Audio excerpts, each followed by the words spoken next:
본문 요한일서 4장은 고린도전서 13장과 함께 성경에서 사랑장이다 이렇게 해서 우리에게 잘 알려진 말씀입니다. 고린도전서 13장 보면 바울 선생님께서 사랑의 특질을 15가지 단어를 사용해서 설명해 주시는데요. 요한일서는 고린도전서랑 비교해 보면 제 생각으로는 이 사랑에 대한 신학적 그리고 총체적인 고찰이다 이렇게 표현하고 싶습니다. 여러 가지 각도에서 사랑의 특질 외에도 아주 여러 가지 각도에서 사랑을 요한 사도가 조명해 주십니다. 본 말씀이 참 긴데요, 한 7가지로 나눠서 사랑에 대한 진리를 우리가 받기 원하고, 메시지는 하나입니다. 우리를 향해서는. 읽어보셨으니까 아시겠지만 요한일서를 통해서 계속 반복되는 그 말씀이기도 하고, 특별히 요한일서 4장에서 우리에게 요한 사도가 강력하게 권면하는 메시지는 뭐예요? 사랑하며 살라는 거예요. 사랑하며 살라고 그랬는데 그 사랑을 구체적으로 우리가 어떻게 살아내야 되는가를 마지막 부분에 좀 생각해 보려고 합니다. 먼저 본문을 살피면서 말씀드린 여러 가지 사랑에 대한 진리들을 우리가 한번 살펴보기 원하는데, 첫 번째는요, 사랑의 근원에 대한 말씀이에요. 왜 사랑이 있는가 이 세상에? 사랑이 있잖아요, 그죠? 제가 오늘 목회자 컬럼 수수감사절 맞이해서 지난 한 해 돌이켜보면서 감사의 일들을 적는 가운데, 특별히 우리 설립 47주년 맞아서 우리가 예년처럼 월드비전 통해서 47명의 불우아동 또 그들의 가정을 돕는 일, 또 올해는 한 해 더해서 중국 고아원, 우리 탈북 고아원, 우리 탈북 소년들이 사는 고아원인데 갑자기 위기 처했기 때문에 우리가 더 좀 헌금을 하자 했는데, 우리 성도 여러분이 정말 후하게 헌금해 주셔서 중국 고아원도 도울 수 있게 돼서 기쁜 마음을 적었습니다. 우리도 기쁘잖아요.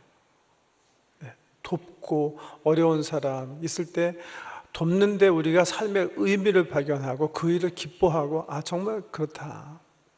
우리 세계적으로 보면 마이크로소프트의 빌 게이츠가 정말 많은 자기의 수익금을 구제하는데 또 좋은 재단들에 기부한다고 그래가지고 우리가 참 좋게 생각하잖아요. 왜 이렇게 사랑을 귀히 여기고 사랑에서 의미를 발견하고, 왜 그 사랑이라는 것 자체가 이 땅에 있는가?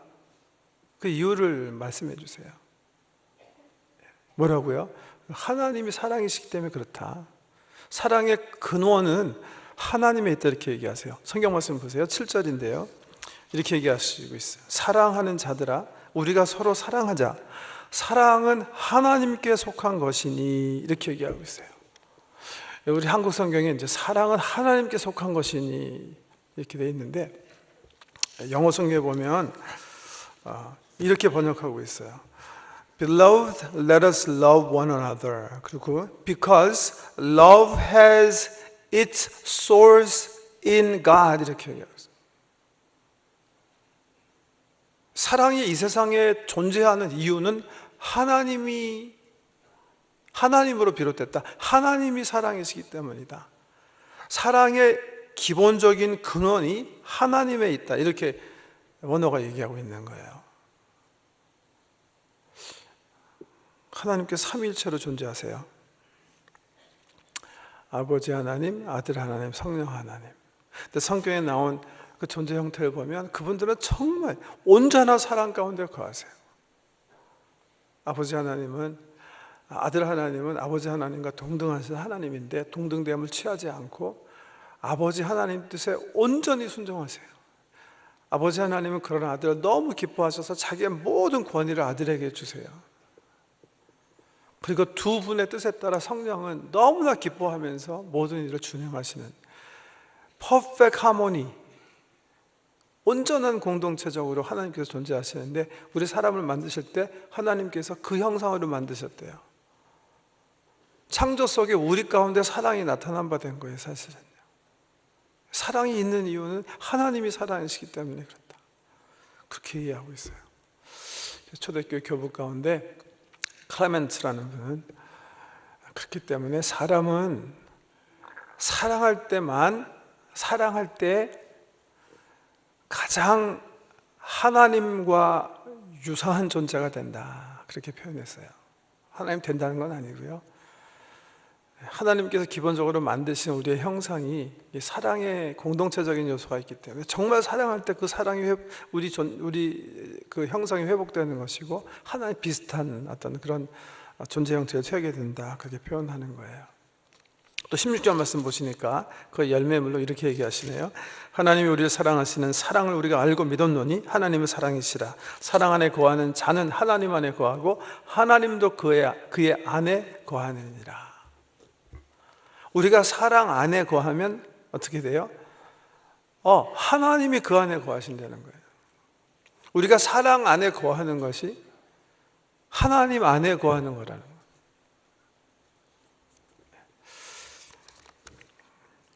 두 번째 말씀은요, 사랑은 하나님과의 상호 양각관계다, 그렇게 표현할 수가 있어요. 사랑과 하나님은 reciprocal relationship이다, 영어로 그렇게 표현할 수가 있겠는데 무슨 말이냐면 7절 8절 보세요. 사랑하는 자들아 우리가 서로 사랑하자. 사랑은 하나님께 속한 것이니 사랑하는 자마다 하나님으로부터 나서 하나님을 알고 사랑하지 아니하는 자는 하나님을 알지 못하나니 이는 하나님은 사랑이심이라. 우리가 사랑을 알기 원해요. 그럼 어떻게 해야 돼요? 하나님을 알아야 돼요. 왜? 사랑은 하나님 거거든요. 하나님이 근원이거든요. 그러니까 근원자 대신 하나님을 잘 살펴야 돼요. 그분을 알아야 내가 사랑할 수 있게 된다는 거예요. 내가 사랑이 정말 부족해요. 내가 사랑하고 싶은데 사랑이 안 돼요. 그런 사람 어떻게 해야 돼요? 하나님을 알도록 노력해야 돼요. 하나님과 더 깊은 교제를 갈망하셔야 돼요. 그래야 내 삶 속에 사랑의 열매가 맺는다는 거예요. 근데 그건 반조그만 진리라고 성경이 얘기하시네요. 근데 내가 정말 하나님 알고 싶어요. 그럼 어떻게 하라고요? 사랑하라는 거예요. 내가 하나님을 더 깊이 알아야 되겠어요. 그럼 어떻게 하라는 거예요? 사랑을 실천하라는 거예요. 그러면 하나님을 더 깊이 한다는 거예요. 그 사랑과 하나님, 이웃사랑과 하나님은 상호 양각관계예요. 내가 사랑을 알기를 갈망하면 난 하나님을 알도록 막 갈망해야 돼요. 하나님과 교제를 막 갈망하시면서 열심히 말씀을 통해서 주님을 알려고 노력하셔야 돼요. 근데 그 하나님을 알기 위해서 내가 동시에 해야 될 게 뭐예요? 사랑을 실천하는 거라는 거예요. 양각관계예요. 성경에서 얘기하시는. 그렇게 얘기하시죠. 7절 8절에. 그런가 하면 세 번째, 세상에서 하나님을 드러내는 방법이 있어요. 그 방법은 뭐예요? 사랑이라는 거예요. 12절 말씀 보세요. 어느 때는 하나님을 본 사람이 없으되 만일 우리가 서로 사랑하면 하나님이 우리 안에 거하시고 그의 사랑이 우리 안에 온전히 이루어지느니라. 하나님 볼 수 있어요? 볼 수 없어요? 볼 수 없어요. 왜요? 하나님이 영이시기 때문에 우리가 볼 수 있는 형체로 존재하지 않으세요. 때로 어떤 성도님이 나 꿈속에서 환상 속에서 주님 만났습니다. 그거는 하나님께서 하늘에서 은총의 파장 하나를 던져주시는 거예요. 그게 굴절돼서 우리가 이해할 수 있게 우리가 캐치할 수 있는 거지, 하나님 진짜 형상이라고 생각하시면 안 돼요. 은총이죠. 하나님은 형상화할 수 없어요. 영이시기 때문에. 여러분 바람은 볼 수 있어요? 바람 못 보잖아요. 근데 볼 수 있는 게 있어요. 뭘 볼 수 있어요? 바람의 결과는 볼 수 있어요. 바람이 있으면 어떻게 돼요? 나무 가지가 흔들리잖아요. 바람이 일으키는 결과를 보면서 바람이 일고 있구나 우리가 알 수 있잖아요. 느낄 수 있잖아요. 하나님의 존재도 마찬가지라는 거예요. 하나님의 형상, 하나님 존재 우리가 볼 수 없어요. 소개해 줄 수 없어요. 나 하나님 보여줘. 소개할 수 없어요. 사실은 보여줄 수 없어요. 보여줄 수 있는 건 뭐예요? 그분의 역사하심이라는 거예요. 그분이 우리와 함께 하신 증거들은 보여줄 수 있어요. 그 증거가 뭐다? 성경의 사랑이라고 얘기합니다. 우리가 집에서, 학교에서, 직장, 사업터전에서 생활하시면서 믿지 않는 사람들에게 너 하나님 나한테 보여줄 수 있어? 보여줄 수 없다고 얘기하는 게 옳아요. 하나님은 영이시기 때문에 보여줄 수 없어요. 그렇지만 하나님이 우리와 함께 계심을 보여줄 수 있어요. 뭘 통해서? 우리의 사랑을 통해서 보여줄 수 있다. 세 번째 말씀해 주시는 진리고요. 네 번째는 우리들의 사랑은 하나님 사랑에 대한 열매이고 반응이다. 첫 번째 진리와 좀 비슷한 말씀인데요. 19절 보시니까 이렇게 요한이 얘기하고 있어요. 우리가 사랑하면 그가 먼저 우리를 사랑하셨습니다.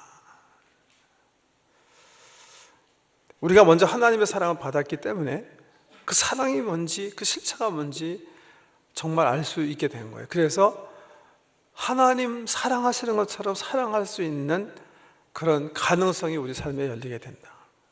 우리가 먼저 사랑할 수 있어서 사랑한 게 아니라 하나님이 우리를 먼저 사랑하시기 때문에 우리들의 사랑은 하나님 사랑에 대한 반응으로 나타나는 것이다.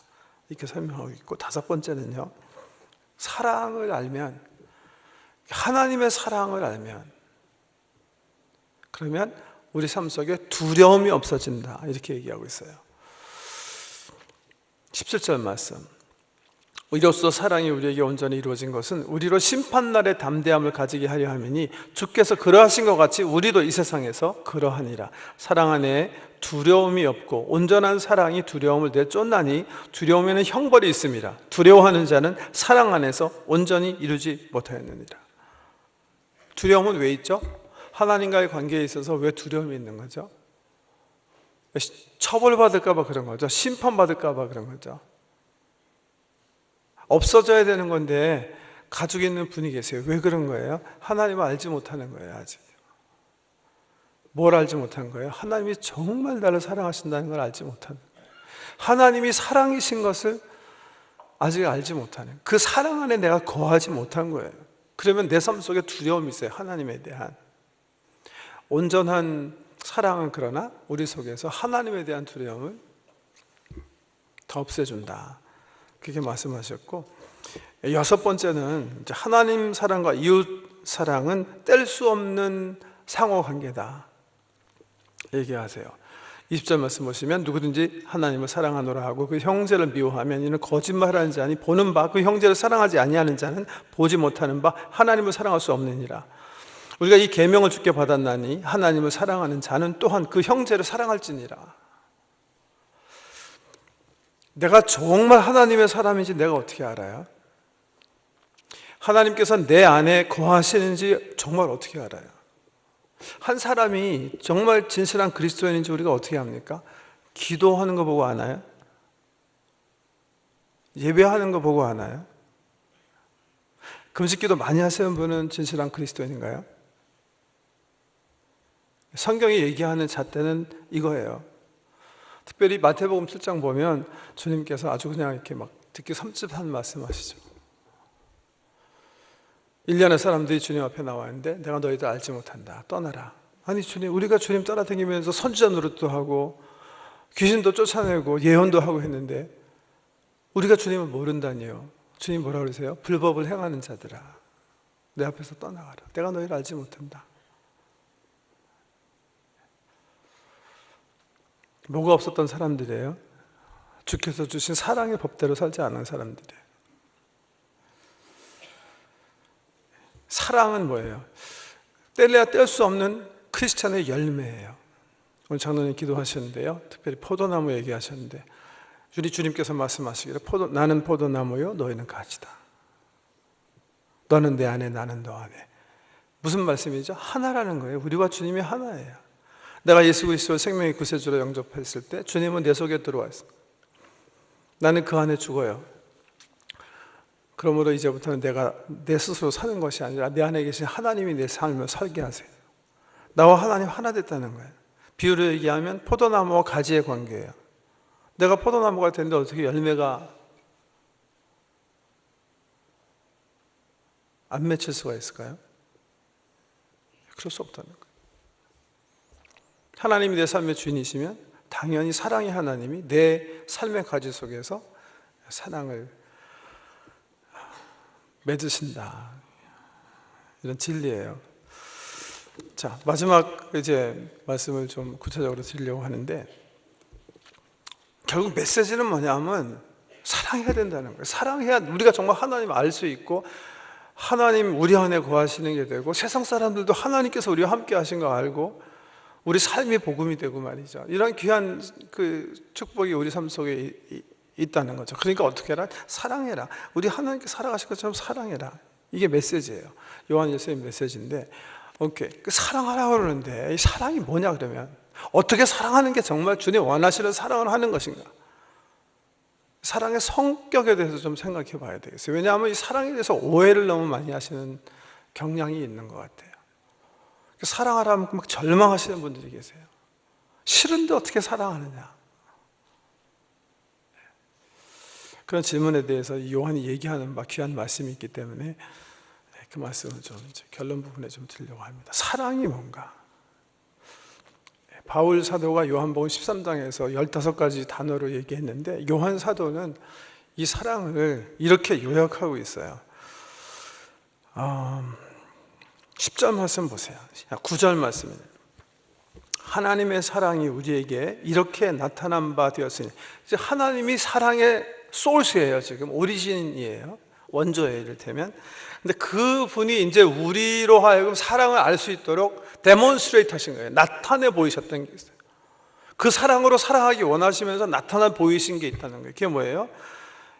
하나님이 사랑을 우리에게 이렇게 나타난 바 되었으니 하나님이 자기의 독생자를 세상에 보내심은 그로 말미암아 우리를 살리려 하심이라. 사랑은 여기 있으니 우리가 하나님을 사랑한 것이 아니요 하나님이 우리를 사랑하사 우리 죄를 속하기 위하여 화목 제물로 그 아들을 보내셨습니다. 여러분, 이 말씀을요 가슴에 품으시고 혹시 고린도전서 13장을 도움을 얻으셔서 정말 사랑이 뭔가 한번 생각해 보세요.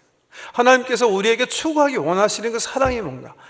고린도전서 13장 보면 사랑이 최고다. 믿음, 소망, 사랑, 영원한데 이 그 중에 제일은 사랑이다. 사랑을 네 삶의 비전으로 삼아라 그랬는데 주님께서 우리로 하여금 살아내도록 원하시는 그 사랑이 뭔지 한번 심도 있게 생각해 보세요. 사랑이 뭐예요, 여러분? 정말 수많은 그 집필가들이나 문필가들이나 뭐 역사적으로 이 사랑에 대해서 뭐 시도 많고 노래도 많고 문학 작품도 엄청나게 많은데 정작 여러분 사랑이 뭡니까? 그럼 여러분 어떻게 대답하세요? 어떤 분이 사랑에 대해서 글을 쓰면서 이렇게 얘기했더라고요. 사랑은 아는데 얘기하려고 그러면 안 잡히는 게 사랑이다. 모호하게 표현하는데요. 정말 디파인 할 수 없는 어떤 그런 건가요? 사랑이 뭘까요? 사랑하라고 그랬으니까 사랑을 알아야 될 거 아니에요. 여기서 지금 얘기하시는 그 사랑의 어떤 본질, 그 핵심이 뭡니까? 우리 주님께서 사랑이 여기서 나타났다. 그것은 하나님이 독생자 주시는 거다. 너희가 죄인 되었을 때 화목제물로 그를 준 게 이게 사랑이다. 이게 사랑이 나타난 바 된 거다. 이 사랑을 사랑해라. 이렇게 지금 얘기하고 계시거든요. 저는 이 말씀은 고린도전서 13장과 함께 우리 보통 세상 사람들이 생각하는 사랑의 most severe criticism, 가장 강력한 비판이에요. 잘못된 생각에 대한. 우리는 사랑 어떻게 생각하죠? 운명이라고 생각하잖아요. 찾아와야 되잖아요. 뭐가 누가 비 오는 날 같이 우산 쓰면서 걷고 싶은 사람, 잘생긴 사람, 돈 있는 사람, 능력 있는 사람, 뭔가 나에게 굉장히 잘해줄 수 있는 그 무엇이 이렇게 굴러 떨어지는 게 사랑이잖아요. 그래서 운명이라고 얘기도 하잖아요. 그래서 가을이니까 이렇게 숲속에 낙엽을 밟으며 같이 걸을 수 있는 그분이 나에게 오는 거, 이거 사랑이라고 그러잖아요. 그게 사랑인가요? 성경적인 관점에서 사랑을 생각해 보면 첫눈에 딱 반했다 이런 거는 전혀 굉장히 신비로운 경험이기도 하고 사랑을 시작하게 하는 시발점이 될지는 모르겠지만 전혀 중요하지 않은 거예요. 성경은 한 번도 그런 쪽으로 이렇게 사랑이다, 그런 사랑을 영원히 품고 살아라, 그렇게 명령하시지 않으세요. 사랑에도 잘못 생각하는 거예요. 그럼에도 불구하고 이게 역사적으로 보면 우리 인류는 사랑을 항상 그렇게 생각해 왔어요. 뭔가 나에게 찾아와야 되는 거, 나에게 기쁨을 주는 어떤 사람을 만나는 거, 그런 대상을 운 좋게 잡는 거, 이거 사랑이라고 생각하는 거예요. 역사적으로 보면 그런 사랑에 대해서 새로운 시각을 이렇게 던진 사람이 있어요. 1958년에 에릭 프롬이라는 독일의 정신분석학자예요. 그 사람이 사랑의 기술이라는 책을 썼는데요. 크리스찬이니까 물론 성경적으로 이제 많이 고찰도 했었겠지만, 저는 성경에서 얘기하는 그 사랑을 이렇게 재조명하면서 이렇게 잘 표현하신 분이다, 그렇게 생각해요. 그분이 사랑을 이렇게 얘기했어요. 진정한 사랑은, 자기 개인적인 관점에서예요, 진정한 사랑은 영원히 자신을 성장시키는 경험이다, 이렇게 표현하면서 일단은 사랑을 감정과 분리시켰어요. 그러면서 이렇게 설명해요. 누군가를 사랑한다는 것은 단순히 강렬한 감정만이 아니라 결의이고 판단이고 약속이다. 그런 말을 통해서 사랑은 찾아오는 어떤 행운이 아니라 책임이라는 새로운 개념을 이렇게 도입했고요. 사랑에 대해서 이렇게 얘기해요. 우연히 찾아오는 행운이 아니라 배워야 할 기술이고 능력이다. 아마 학술적으로 우리 사람을 연구해서 그래도 성경이 얘기하는 어떤 그런 그 사랑을 심도 있게 이렇게 써나간 첫 학자다, 그렇게 얘기할 수 있고요. 두 번째 사람은 이 에릭 프롬한테 많이 영향을 받았다고 스스로 얘기하는 사람인데, 스캇 팩이라는 사람이에요. 제가 이제 젊은이들 결혼 주례하게 되면 꼭 읽히는 책 중에 스캇 팩이 지은 Road Less Travel이라는 책이 있어요. 사람들이 선택하지 않는 길이라는, 사람들이 걷지 않는 길이라는 그런 책 제목인데요. 그 책에서 스캇 팩이, 이분도 역시 크리스찬이죠. 미국의 정신병원 의사인데 정말 심도 있게 이제 성경에서 얘기하는 사랑이 왜 정말 이게 옳은, 우리가 지향해야 할 사랑인가를 이제 성경이라고 얘기하지 않고 이제 설명해 나가는 그런 책인데요. 이 사람이 사랑을 이렇게 표현해요.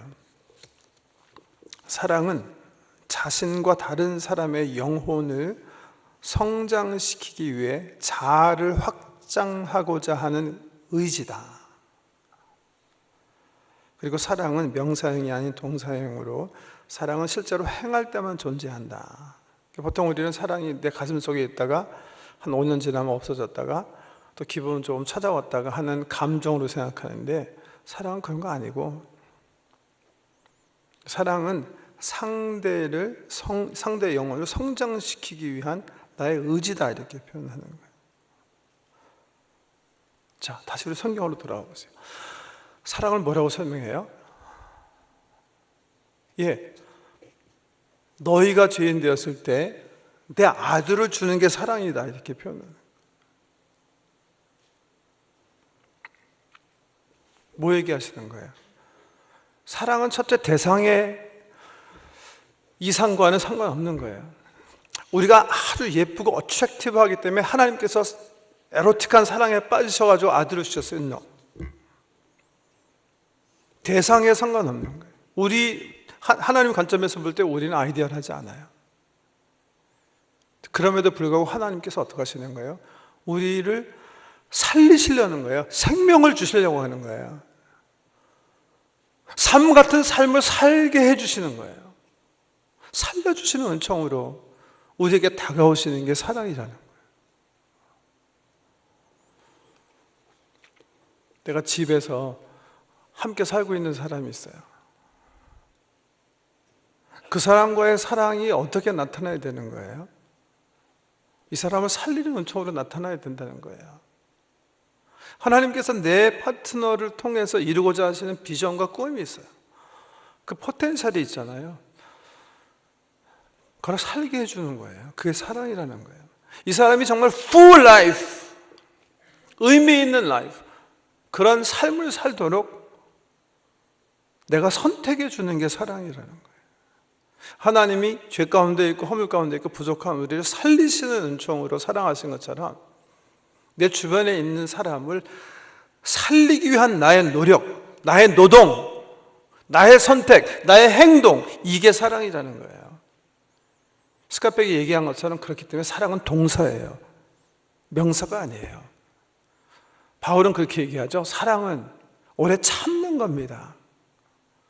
온유하는 겁니다. 시기하지 않는 겁니다. 성내지 않는 겁니다. 상대의 유익을 구하는 겁니다. 끝까지 바라는 겁니다. 끝까지 믿어주는 겁니다. 끝까지 포기하지 않는 겁니다. 여러분, 사랑이 뭘 전제로 하고 있는 거죠? 내 대상에 대한 어떤 아픔이에요.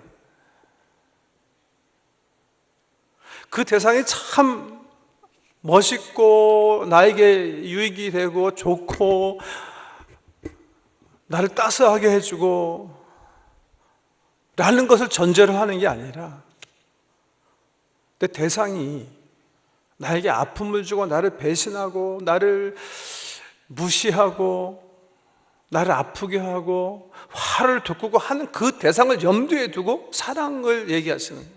참으십시오. 온유하십시오. 교만하지 마십시오. 성내지 마십시오. 다시 믿어주십시오. 다시 그분을 세우십시오. 다시 그분을 소망해 주십시오. 상대에게 생명을 주는 행동, 선택, 의지, 이게 사랑이라는 거예요. 사랑을 좀 구체적으로 보여드리기 위해서 저 얘기 하나 해드릴게요.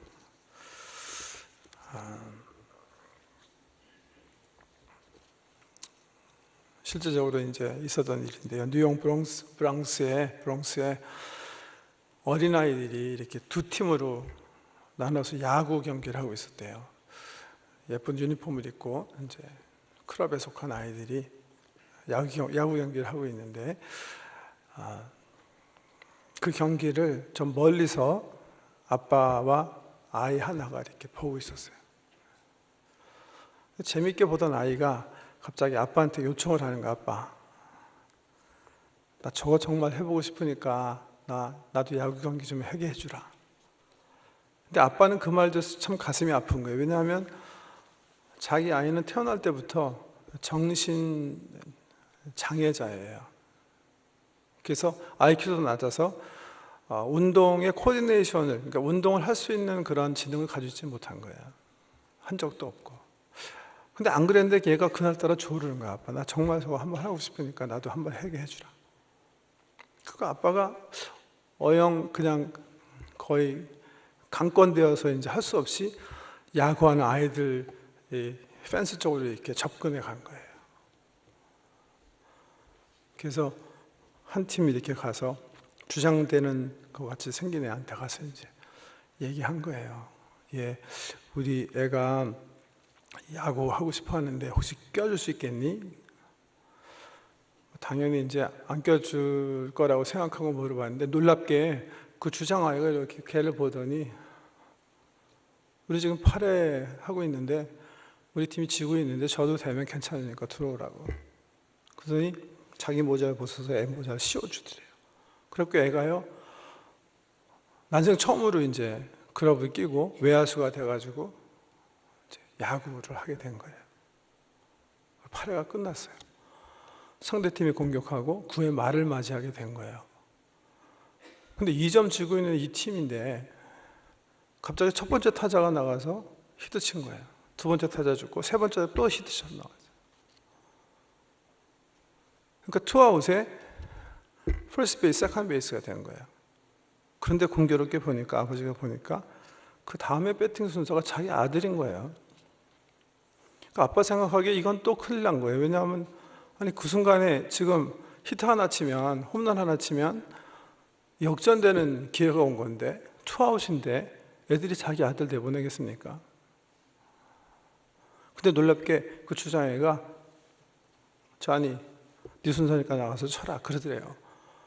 그래갖고 난색 처음 자니가 배트도 잡을지 모르는데 어거주춤 배트를 가지고 배트 다 박스에 이제 쓴 거예요.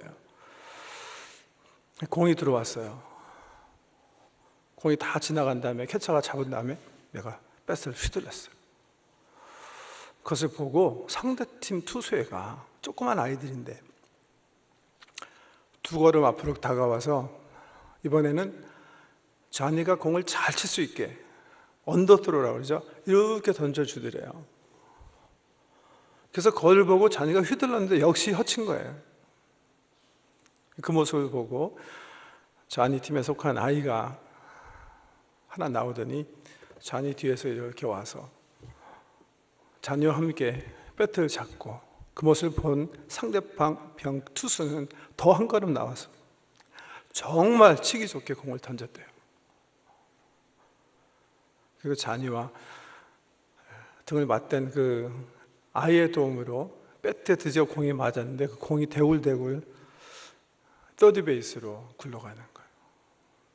잡아서 퍼스트에 성공하면 이제 자니는 죽고 그 팀은 끝나고 게임은 다 끝나는 거예요.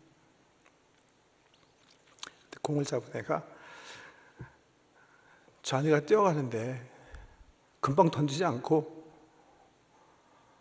거의 도착할 때쯤에서 공을 던지는데요, 퍼스트 베이스가 잡지 못하게 라이트 필드를 향해서 힘껏 던지더래요.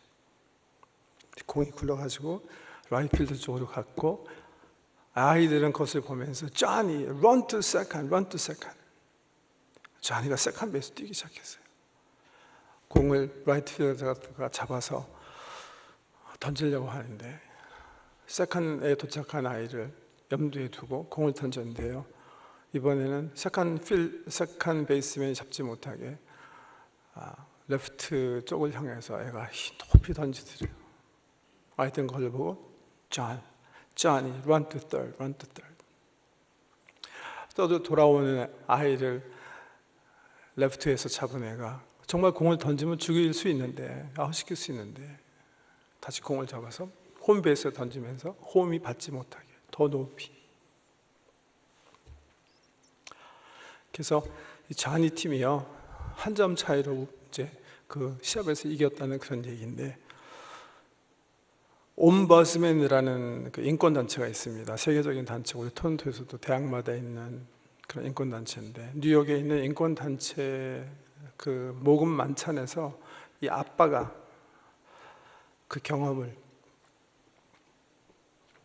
이제 나눴기 때문에 잘 알려진 얘기예요. 근데 그분이 이렇게 얘기했대요. 자기는 맨 처음에 이제 하나님께서 이 좌니를 자기 집에 주셨을 때 참 이해가 안 됐대요. 하나님이 온전하시고 사랑이신데 왜 이렇게 온전치 못한, 건강하지 않은 아이를 나에게 주셨을까? 평생 그 의문 가지고 애를 키웠대요. 그 의문 풀리지 않았는데, 근데 그날 그 현장에서 한 가지 정말 아는 게 있다는 거예요. 온전하지 않은 세상에서 하나님이 우리로 하여금 어떤 삶을 지향하기 원하시는지, 하나님이 기대하시는 온전한 우리들의 삶이 뭔지는 알았대요. 그 삶은 그 야구장의 아이들처럼 사람을 살리는 선택을 하는 거예요. 하나님이 우리를 살리신 것처럼 내 대상을 살리는 행동, 살리는 선택, 그래서 내 주변에 있는 사람으로 삶을 살게 하는 거예요. 영원한 삶을 붙들고 살게 하는 거예요. 그런 삶을 하나님께서 기대하신다는 거예요. 오늘 여러분 2014년 땡스기빙의 추수감사절이에요. 어떤 가정은 가족들, 애들과 함께 모이는 가정도 있겠고 부모님과 함께 모이는 가정도 있겠고 또 다 떠났기 때문에 부부끼리 이제 모인 가정도 계실 텐데, 하나님께서 요구하시는 사랑이 뭔가 한번 깊이 있게 생각하시고 오늘 만찬 자리에 임했으면 좋겠어요. 우리 가족 가운데는 다른 가족에 비해서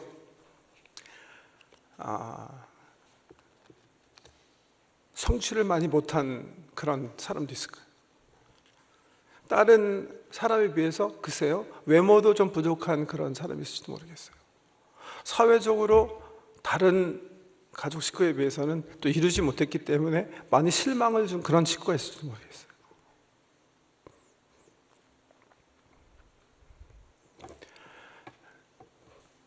그런 식구가 살만 나고 생명을 얻는 게 하나님 우리에게 요구하시는 사랑이에요. 임브레이스 하는 거예요. 살게 해주는 거예요. 십자가에 나타나 우리를 향한 사랑이고, 하나님을 믿는 우리를 향한 하나님의 사랑의 실천의 뜻이에요. 그렇게 사시기 원하시는 그런 사랑으로 행복한 삶 사시길 주의 이름으로 축원합니다. 존귀하신 주님, 하나님께서 아들을 통해서 이 세상에 참 사랑이 뭐라고 설교하시고 보여주신 거 생각하면서 우리도 정말 그 사랑에 동참하기 원합니다. 우리로 인해서 우리 주변의 사람들이 힘을 얻게 하시고 주님 의도하신 그 삶을 살 수 있는 그 위로를 얻게 하시고 용기 받게 하시고 그 안에서 참 천국이 뭔지 우리가 함께 경험하며 하나님을 더 깊이 알아가는 귀한 축복으로 우리를 복내려 주시옵소서. 우리 추수감사절 맞이했는데 지난 1년간 베풀어 주신 은혜도 감사하지만 하나님이 사랑해 주신 건 너무 감사합니다.